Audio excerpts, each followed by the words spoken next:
हर हर महादेव। ओम नमः शिवाय। चैत्र नवरात्रि महापर्व में आप सभी का हार्दिक मंगल शुभकामनाएं। देवादिदेव महादेव, माँ भगवती नारायणी कल्याणी, भारतीय नव संवत्सर का जो नव वर्ष के आगमन में प्रत्येक पल प्रकृति के क्षण क्षण उनकी सुंदरता, सौंदर्य, माधुरता, कोमलता को हम सहभूत निर्भूत करते हैं। इसके साथ साथ हम ये भी अनुभव करते हैं कि इस काल में हमारी जो वसंत ऋतु भी माना गया है, जिसमें बहुत ही सुंदर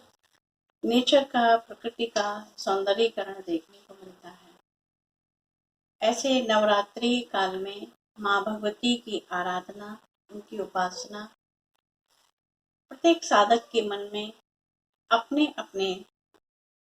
भिन्न भिन्न प्रयोगों से, भिन्न भिन्न प्रकारों से मन चित्त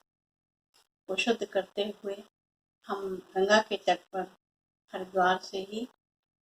आप सभी को नमन वंदन करते हैं।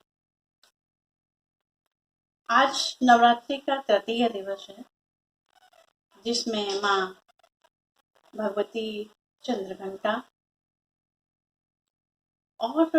माँ भगवती के अनन्यान प्रकार के स्वरूप हैं, रूप हैं, नाम रूप उपाधि से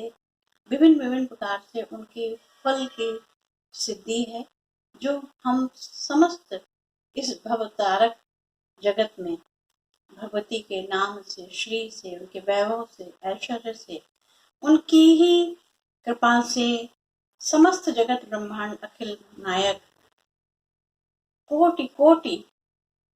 ब्रह्मांडों की नायिका और उस चल अचल चराचर संपत्ति की मालिकाना हक जिसको है माँ भगवती अधिष्ठात्री। ऐसे नवरात्रि काल के जो साधना काल जिसको कहते हैं, जिसमें प्रत्येक साधक अपने मंत्रों से, अपने तंत्र से, अपनी उपासनाओं से, अपनी क्रियाओं से, मुद्राओं से, न जाने कितने प्रकार की पूजा अर्चनों से, प्रत्येक मन में अनुष्ठानों से प्रयोग करते हैं और इसका अभिभूत करते हुए वैदिक जो यज्ञ है, वैदिक कार्यों से भी हम सभी परिचित हैं कि भारतीय सनातन धर्म व्यवस्था में वैदिक अनुष्ठानों का महत्वपूर्ण है। वैदिक अनुष्ठानों के अंतर्गत हम साधना में विभिन्न विभिन्न प्रकार के माँ भगवती के अनुष्ठानों से, वो चाहे स्वाध्याय के माध्यम से हो अथवा उनकी पूजा अर्चना के माध्यम से हम सब करते हैं। कलिकाल के प्रमुख देवता कहा गया हनुमान जी हैं। देवी भागवत के आधार पर श्रीमद् देवी भागवत में जब माँ भगवती चंडी के रूप में रणभूमि में उतरी, उस रणभूमि में उन्होंने अपने संकल्प के साथ समस्त देवताओं को विजय प्राप्त कराने हेतु, समस्त देवताओं को उनकी श्री को वापस करने हेतु, उनको लौटाने के लिए भगवती ने संकल्प लिया और उस रणभूमि में चंडिका के रूप में महिषासुर आदि अनेक चंड मुंड उनको निराभूत पराभव करने के लिए वो मैदान में जब उतरे, तो हनुमंत लाल वहां पर चूंकि माँ भगवती के मातृशक्ति के रूप में माँ भगवती की आराधना करते हैं, पूजन करते हैं, अर्चन करते हैं और उनसे कहते हैं कि हे माँ, मैं आपके साथ चलने के लिए तत्पर हूँ। भगवती ने कहा नहीं, मैं आपको यह आज्ञा नहीं देती हूँ, मैं आपको यह आदेश नहीं करती हूँ कि आप मेरे साथ चलें। ये संकल्प हमारा है, ये संकल्प हमको लेकर ही उन समस्त राक्षसों को, दैत्यों को हमें पराभव और उन्हें निराधार करने हेतु ये संकल्प लेते हुए देवताओं को हमें विजय दिलानी है।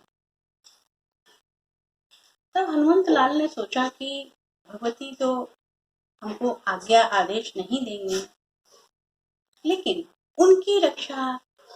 अर्थात उनके उनकी सहायतार्थ के लिए, उनके श्री विजय को दर्शन के लिए क्यों ना हम इस दृश्य का भी अवलोकन करें। और हनुमंत लाल कहा जाता है कि वो वैसे ही जो रण का जो रथ होता है, उनकी ध्वजा पर, उनकी पताका पर,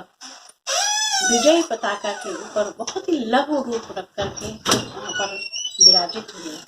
और वहां से उन्होंने भगवती के उस चंडिका स्वरूप के दर्शन किए, क्योंकि हनुमंत लाल कहे जाते हैं, वो भगवती के द्वारपाल भी कहे जाते हैं, भगवती की के रक्षक कहा जा रहा है। यूँ तो भगवती अपने आप में सर्वेश्वरी है, ललिता राजराजेश्वरी अपने आप में पूर्ण है, किंतु फिर भी एक सहायक के आधार पर, द्वारपाल के आधार पर, प्रहरी के आधार पर हनुमंत लाल उनकी सेवा में रहते हैं। और सेवा में रहने के लिए वो मात्र भाव रखते हुए, अपना वात्सल्य सेवक के भाव में रहते हुए उन भगवती के कई देव स्थलों में देखने को, दर्शन करने को मिला है कि काल भैरव